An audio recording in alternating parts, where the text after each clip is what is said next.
దేవుని పరిశుద్ధ నామమునకు మహిమ కలుగునుగాక. ప్రిలారా, ప్రభునామన మీ అందరికీ వందనములు. దేవుని వాక్యం ధ్యానందాము. కీర్తనల గ్రంథం 37వ అధ్యాయము 39వ వచనం. యెహోవాయే నీతిమంతులకు రక్షణాధారం, బాధ కలిగినప్పుడు ఆయనే వారికి ఆశ్రయదుర్గం. ప్రియమైన దేవుని బిడ్డలారా, పరిశుద్ధాత్మదేవుడి ఉదయకాల సమయంలో మనందరితో మాట్లాడునుగాక. ఈ యొక్క వాక్యములో భక్తుడు అంటూ ఉన్నాడు, యెహోవాయే నీతిమంతులకు రక్షణ ఆధారం అంటూ ఉన్నాడు. అవును ప్రియులారా, నీతిమంతులు ఎవరు? దేవుని వాక్యంలో వ్రాయబడి ఉన్నది. 1 కొరింథీ పత్రిక 6వ అధ్యాయము 11వ వచనములో, మన ప్రభు అయిన యేసుక్రీస్తు నామములో మన దేవుని ఆత్మయందు కడగబడి పరిశుద్ధపరచబడి ఉన్నవారే నీతిమంతులు. అంటే యేసు నామములో కడగబడాలి, ఆయన రక్తము చేత కడగబడాలి, సమస్త పాపములు ఒప్పుకోవాలి, వాటి నుండి విడిచిపెట్టిన వారు నీతిమంతులుగా పరిశుద్ధులుగా తీర్చబడతారు. గనుక అటువంటి వారిని ఆయన రక్షిస్తారని వాగ్దానము చేస్తూ ఉన్నాడు. నీతిమంతులకు ఆయన రక్షణ ఆధారమై ఉన్నాడు. సమస్త మానవ జాతిని రక్షించుటకు వచ్చి ఉన్నాడు ఆయన.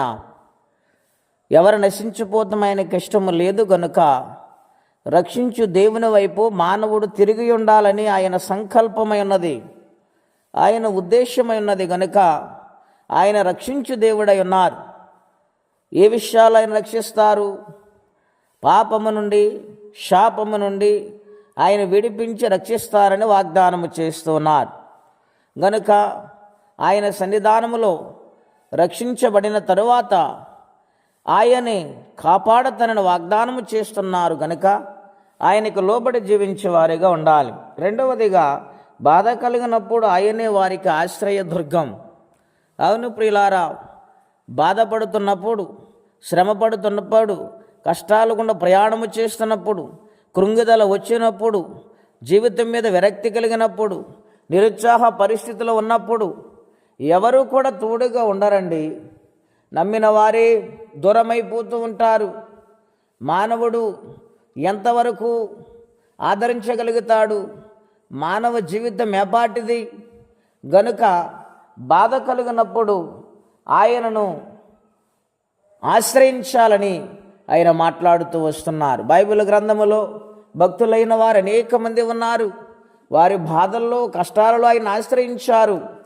నాటి కాలంలో ఇశ్రాయేలు ప్రజలు వారి బాధల్లో ఆయన ఆశ్రయించినప్పుడు వారి బాధల నుండి, దుఃఖము నుండి, నిట్టూర్పు నుండి ఆయన విడిపించి వారికి క్షేమాన్ని ఇచ్చినట్లుగా మన లేఖనాల్లో చూస్తూ ఉన్నాం. భక్తుడైన దావీదు మహారాజు కూడా ఆయన ప్రారంభ దినాలలో సౌలు తరుముతూ ఉండగా, ఆయన బాధ కలుగుతున్నప్పుడు, ఆయన వేదన చెందుతున్నప్పుడు ఆయన దేవుని ఆశ్రయించాడు.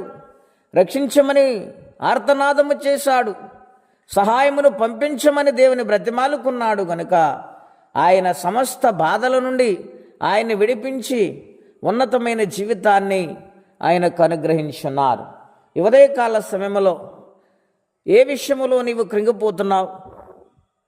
ఏ సహాయం లేక వేదన చెందుతున్నావా? ఆయన రక్షించే దేవుడై ఉన్నాడు.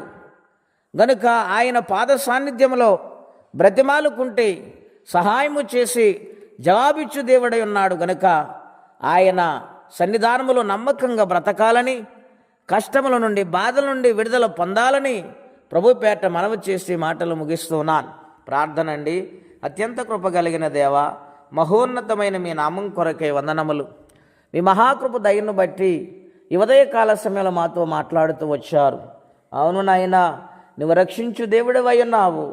బాధ కలిగినప్పుడు నీవే మాకు ఆశ్రయము నాయనా. నీవు తప్పే లోకములో మాకెవ్వరు లేరు ప్రభువా. నమ్మకమైన దేవా, నీ సన్నిధానములో ప్రార్థిస్తున్నాము. సమస్త బాధల నుండి విడిపించండి, వేదన నుండి విడిపించండి, రుణబాధల నుండి విడిపించండి. నీ కనికరం మా మీద ఉంచి నీ సహాయమును పంపించండి. ఎవరే కష్టముల, బాధలు, ఇబ్బందులు ఉన్నారు వారికి సహాయమును చేయండి. ఎగ్జామ్స్కు సిద్ధపడుతున్న బిడ్డలకు ఉన్నతమైన ర్యాంకును అనుగ్రహించండి. పని చేసుకునే బిడ్డలకు ఆరోగ్యాలు దయచేయండి. వ్యాపారాలు చేస్తున్న బిడ్డలను దీవించండి.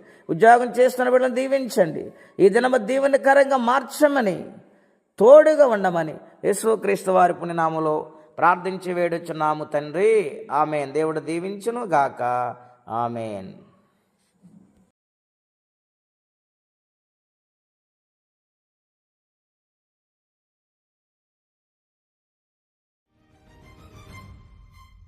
యేసయ్యా నా ప్రాణమా ఘనమైన స్తుతిగాన